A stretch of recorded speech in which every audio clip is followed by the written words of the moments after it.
Hey everyone, it's Mojaxx back in the DJcity UK lab. It's been a few months since I delivered my first look at the Prime 4, the all-in-one 4-channel standalone unit from Denon DJ.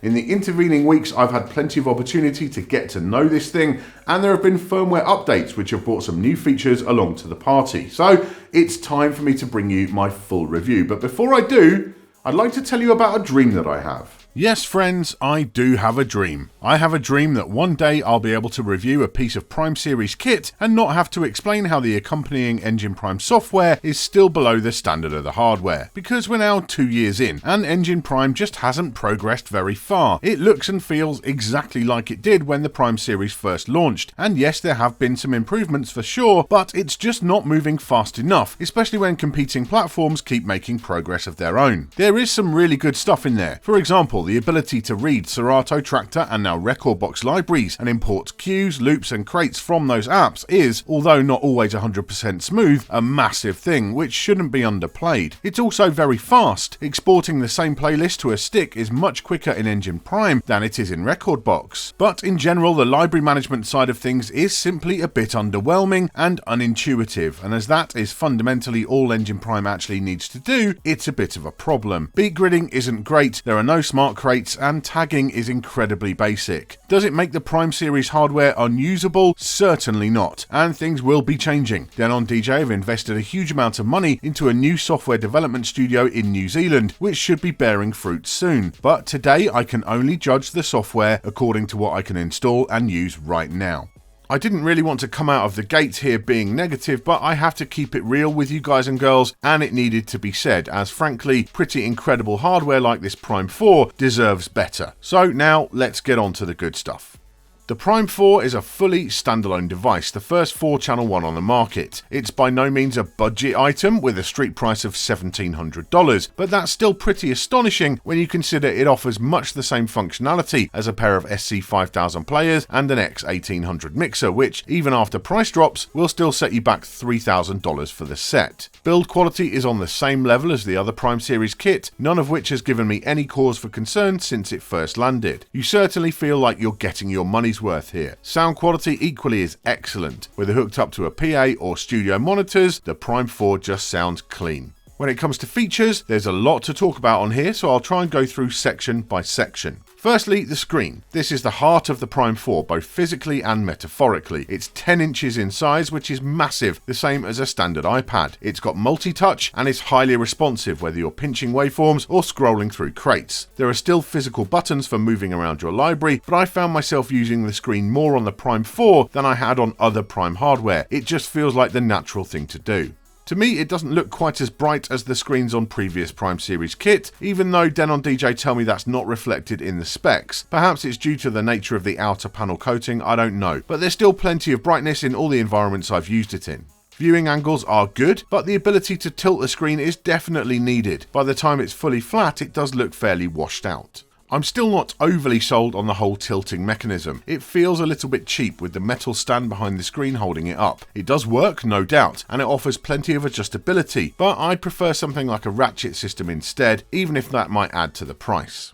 I'm also never going to love the way the screen sticks out of the back of the Prime 4. I do understand why it has to do that. To avoid it, either the screen would have to shrink, or the rest of the unit would have to be bigger or more cramped. None of those are good choices. But it does feel a touch exposed, especially when you consider how you might be fitting the unit into a bag or a case. As much as I love soft cases generally, I don't think I'd be happy carrying the Prime 4 in any less than a full flight case.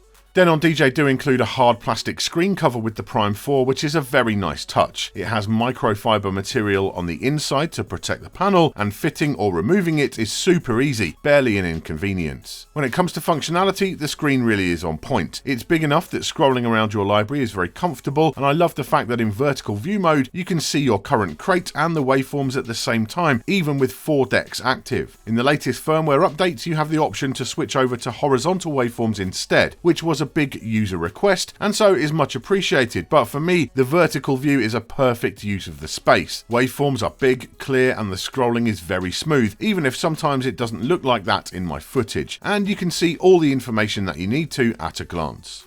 Also in the new firmware was the addition of a pull-down menu from the top of the screen. This gives users quick access to quantize and continuous play settings, breaking or stop time for the players, and the record function. That is fantastic, offering the ability to record to any connected source, even the one you're currently playing from, and you can name the file when you save it. Recordings are in WAV format with excellent quality, and it's just so simple to use. One of my favorite features on the Prime 4 for sure.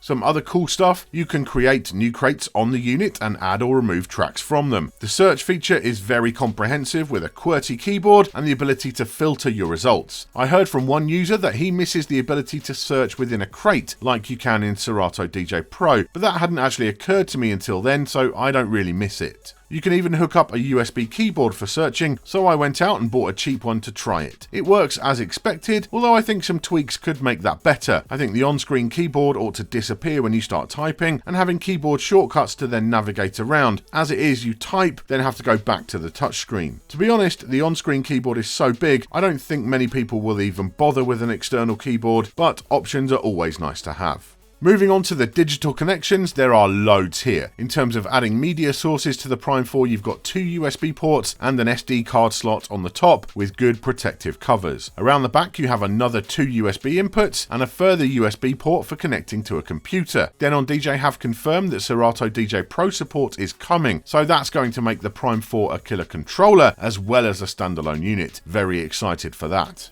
Underneath the unit is a panel you can remove, which then reveals a space for a 2.5-inch SATA drive. This is absolutely killer, allowing users to fit a large capacity SSD and have their whole library inside the unit at all times, ready to go as soon as you turn on the power. When you put the Prime 4 into PC mode, Engine Prime sees the internal drive and you can export to it as you would any other drive. In theory, you could probably use a 2.5-inch spinning platter drive in there, but I haven't tested that because, well, it's 2019 and SSDs are just the only way forward for this kind of situation. Also on the rear of the unit is the link port, which doesn't sadly link to the SC5000 range of players, but is an important part of the growing Prime ecosystem, which now works with timecode for front of house at big shows, Resolume for visuals, and sound switch for lighting. I'll be taking a look at some of that stuff soon. In terms of analog connections, you have a whopping 3 pairs of balanced XLR outputs, which I will get to shortly. There's a physical mono stereo switch for the master out, which is always handy, as well as unbalanced RCAs for that one too. Each channel has a pair of line level RCA inputs for external sources, and channels 1 and 4 can be switched to phono level for turntables. I kind of expected the phono preamps to be a bit of an afterthought, but they're actually surprisingly good. It's a shame therefore that none of the effects on the Prime 4 work with external sources, which was a bit of a disappointment. I hope Denon DJ can make that happen at some point in the future.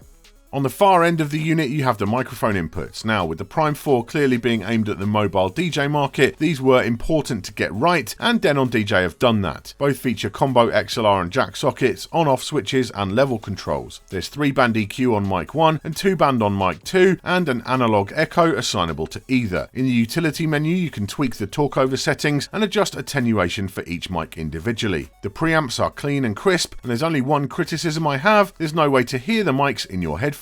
That was also the case on the X1800 mixer when that first launched, then Denon DJ fixed it, so I'm hoping for the same to happen here.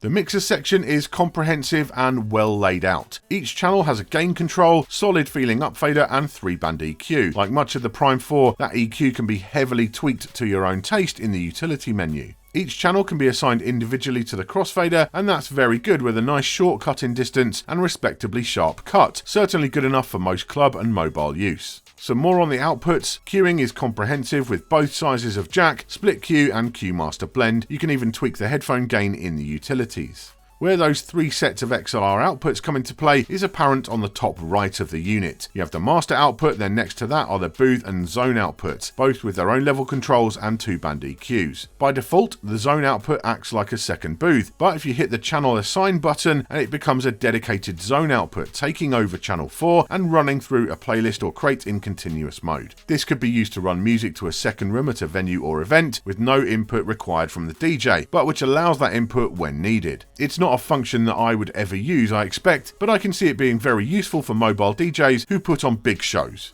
The only improvement I'd like to see with that would be an actual auto mix or auto fade system put into place, as that would make the zone sound smoother, and that's a very useful tool for mobile jocks in general.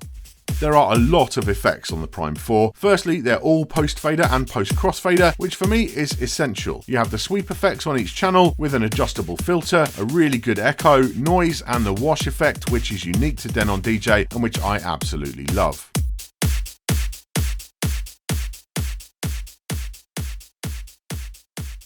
Then you have the two main effects units, which can be assigned to any of the channels. One small annoyance with that, you can't assign both of them to a channel at once. It's not a deal breaker for me with the sweep effects in play as well, but I can imagine some users will be disappointed by that. Otherwise, the effects are great. They're much like those on the X1800, with unusual choices like beat breaker and ping pong delay, alongside standards such as echo and roll. Sound quality is excellent, and they all offer loads of tweaking options.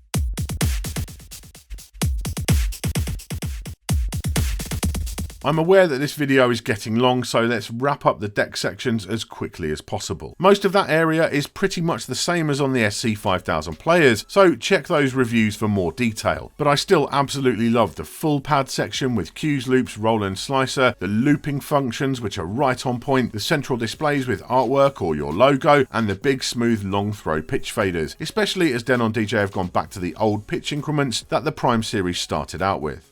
The only significant difference on the Prime 4 is the jog wheels. They're a bit smaller, more along the lines of a typical controller jog, but still retain the on-air lighting around the edges and have a similar design on the side to the SC5000s. There is no physical tension adjustment for the Prime 4 jogs, and the stock amount of tension is a bit lower than on the other players, which I prefer personally. The only issue I had initially was that the pitch bending on the side of the jogs was a little bit keen for my liking, rather too responsive, and therefore hard to judge and control. Thankfully, the new firmware also added an option to adjust that response, and I found with it brought down a notch or two, I'm far more comfortable.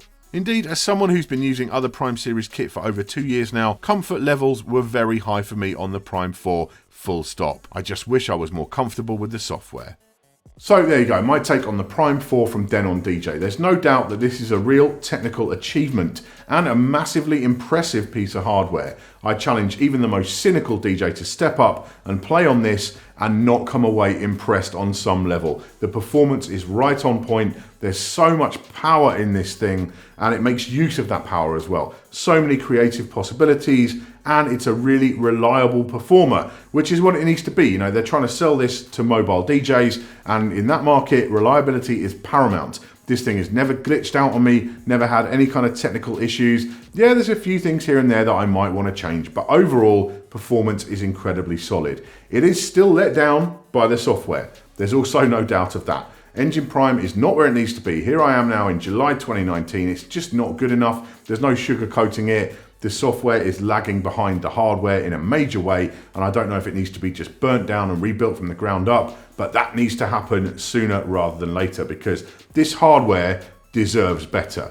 You know, once you've got your music in here, everything right on point, but the software itself is still letting it down. For me, this is the ultimate, as of right now, all-in-one device, literally all-in-one. You can put an SSD in the bottom of it, turn it on, you've got your whole collection there. That is the definition of all-in-one, and in use, it feels fantastic. Thank you for watching today. Make sure you're subscribed and you hit that bell icon down below to get notified anytime there's a new video from myself or the rest of the DJ City team. I'll see you soon.